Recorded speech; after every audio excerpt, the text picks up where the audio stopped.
I don't know how to review this book. Well, hello everyone and welcome to my February book roundup. I'm going to give you short reviews and ratings for the 9 books that I read this month. As I read in a wide variety of genre, I have 4 genres this month, so I'll put timestamps in the description below. So if you want to skip a certain genre that you don't particularly read, you can go ahead and do that. The final genre, science fiction, contains my book of the month, so make sure you skip ahead to that to see the best thing that I read this February. Addition to that, I will do a short TBR for what I plan on reading in March, so you can see what I'll be talking about later this month. Let's go ahead and jump right in. I'm going to start with nonfiction. I don't read a lot of nonfiction, but I read 2 selections this month. The first was actually an audiobook, and it was called True Raiders by Brad Ricka. True Raiders is the story of a 1909 expedition to uncover the Ark of the Covenant. Hence the title, True Raiders, kind of tying it into the great Spielberg film, Raiders of the Lost Ark. This was a bit uneven, to be honest. There were times that I was wholly invested in the story and I found it very interesting. And then there were other times where I was frankly just bored. And I also wonder about some of the accuracy of, in particular, the dialogue that I found in this book. You don't get that in the audiobook, unfortunately. You don't get to see the bibliography and things like that you would get in a print book. So I wonder about the accuracy of it, but not even considering that portion in my review. I liked it, but didn't love it. I give it a 3 out of 5. If it's something that really interests you, you may enjoy it. But it's not up in the upper echelon of what I consider narrative nonfiction, which is where I'm going to go next. My second selection that I read this month in the nonfiction category is Dead Wake by Erik Larson, who is my go-to for this style of historical retelling of events. Erik Larson does what is really difficult as he takes historical events that you know or think you know, tells the story, but tells you in such a riveting way. And I find it just remarkable that he can take an event. This is the last crossing of the Lusitania. And he can take an event where you know what's going to happen, and he makes it suspenseful. And I don't know how he does it, except for the fact that he is just frankly really good at this. I also marvel at the amount of research and scholarship that he puts into his books. And what it allows him to do is he takes characters that you don't know, real life characters, and he brings them to life. And the one thing, I alluded to this in the Brad Ricka book, Larson has a firm stance about dialogue, that he only makes a character's dialogue if he finds it in a journal or a memoir or something like that. So he's never putting words into the mouths of the people in the story. But what it causes them to do is it makes them seem very, very real, because none of it's fabricated and none of it is even jumping to a conclusion, which I know a lot of historians may do when they talk about conversations between historical figures. But Dead Wake was a fascinating work, riveting work of this last crossing of the Lusitania, and I really enjoyed it, and I gave Dead Wake 4.5 out of 5. Okay, the next genre that I'm going to talk about is crime fiction, starting with one that I read on my Kindle. It was called Of Mutts and Men by Spencer Quinn. If you saw my review last month, I read another one by Quinn. I think I might have read 2 last month.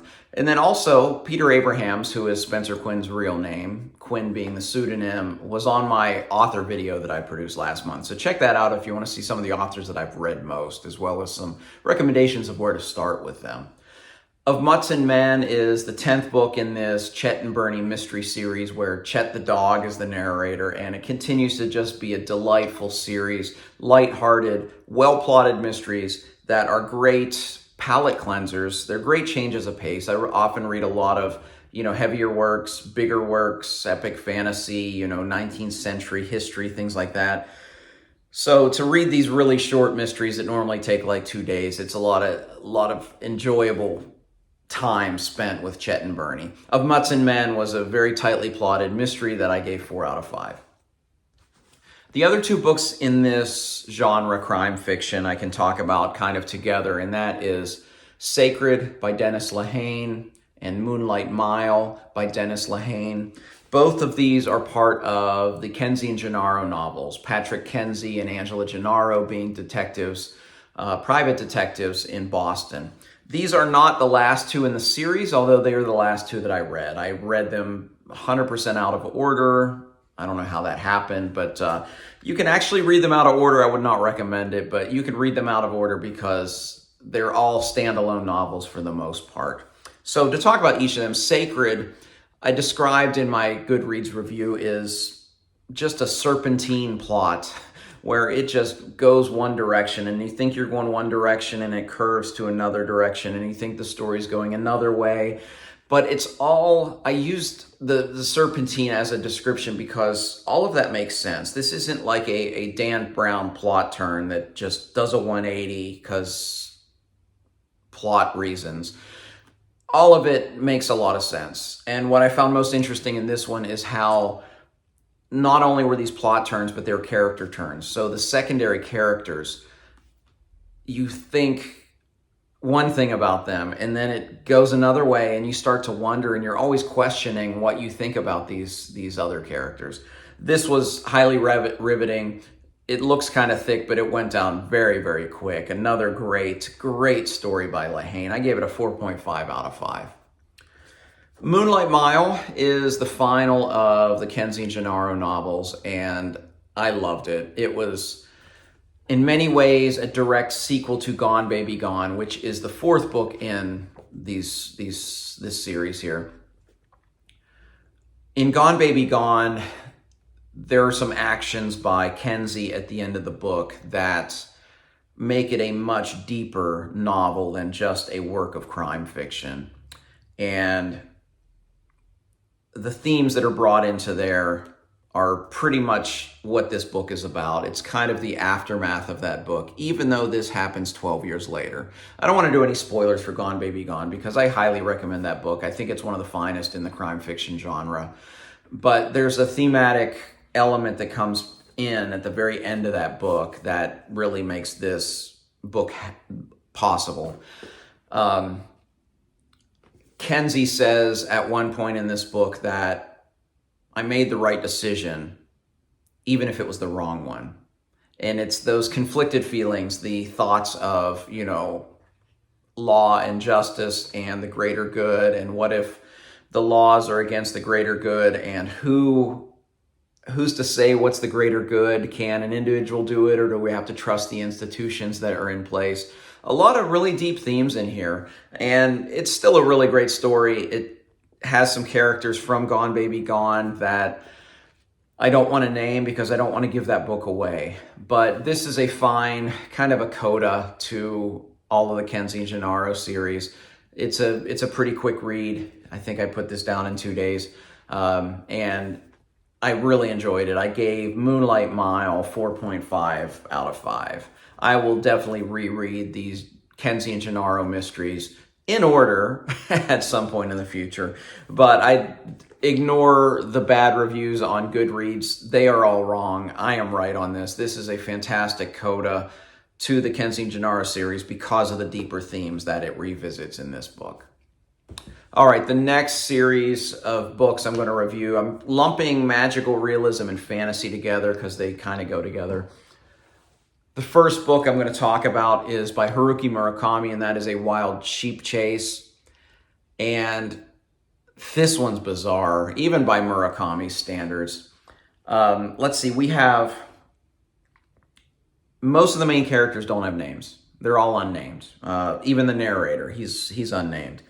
It's the ex-wife and the girlfriend and the business partner. They're all named like that. So right there, that's just a little odd. There's a sheep that should not exist in Japan. We don't know if it's a cloned sheep or if it's been imported from somewhere, and they're trying to find this sheep, hence the title, A Wild Sheep Chase. There's a character named the Rat that appears in many of Murakami's works, at least 2 or 3 of them. There's a character that talks really fast and they put all of his words together without spaces. There's a character with an ear fetish. I don't know how to review this book. It's so bizarre. I called it in my Goodreads review magical surrealism, not magical realism, because it's out there. I'll tell you, I didn't like it at first, but like most Murakami works, it just kind of seeped in there and grew on me. And I didn't love it by the end, but I don't regret reading it. If you've read Murakami, you could read this. I would not recommend this as a starting point for Murakami. But I did give it a 3.5 out of 5, which means it's somewhere in the really liked range, and I'm glad I read it. The next two books are traditional fantasy, epic fantasy by the master herself, Robin Hobb. These are the first two books of the Tawny Man trilogy, Fool's Errand and The Golden Fool.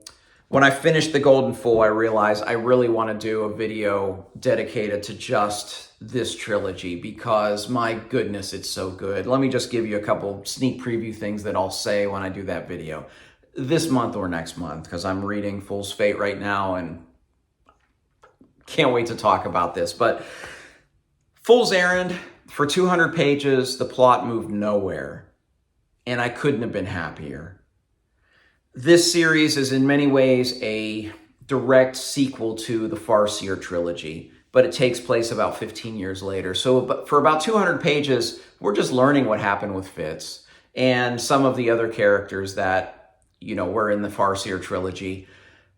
Also finding out what's happened in the world in the 15 years in between that series and this one. And the plot moved nowhere, and I couldn't have been happier. The second book, the plot moves a little bit. The second book is just a kind of that middle book leading into the third book in the trilogy. And again, I couldn't be happier. Hobb is just so good at giving you character and making it so interesting. You don't get plot, but you get world building, you get character. And in both books, even though they're kind of slower paced, it was still riveting. It was still fantastic. Fool's Errand, when I finished Fool's Errand, I had a sense of melancholy mixed in with satisfaction. And only the greatest work of literary fiction have been able to do that to me. Mix those emotions so well. In fact, I think that's a basic requirement for a work of literary fiction, is you have to feel satisfied mixed with some melancholy. It seems like all the greatest works of literary fiction have those emotions together. And it made me think, as I've been reading these books, that Robin Hobb is not just a great fantasy writer. Robin Hobb is a great writer that just happens to write primarily in the fantasy genre. I feel she's so good she could transcend genre and write just about anything and it would be masterful. These two books have just solidified for me that she is my favorite fantasy author without question, and one of my favorite authors of all time. I gave both Fool's Errand and The Golden Fool 5 stars each. I'll be talking about them in a future video. All right, my final category and final book is science fiction. My book of the month was Ender's Game. I already did a full, pretty long review to this. Please check it out and tell me what you think of this. But Ender's Game was just a home run of a book for me because of the deeper themes.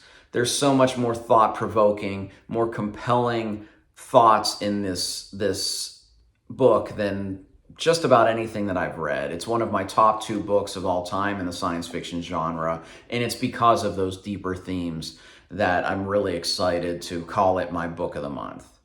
All right, on to a quick TBR for March. 3 things that I plan on reading this month. Of course, I just talked about it. Fool's Fate. You can see I'm reading it right now. I'm about 150 pages into this one.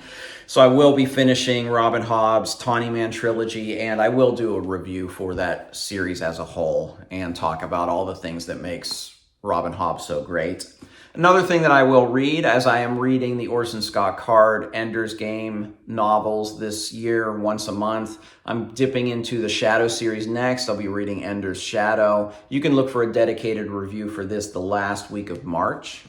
And then, since I'll be done with Tawny Man trilogy, it's time to start a new trilogy, and I'm going to be starting The Earthsea Cycle by Ursula K. Le Guin, starting with the first book, The Wizard of Earthsea. This, of course, is the omnibus edition of the 6 novels, as well as some short stories of the Earth-Sea cycle. I'll read at least the first one next month, maybe 1 or 2. We'll just see how the month goes.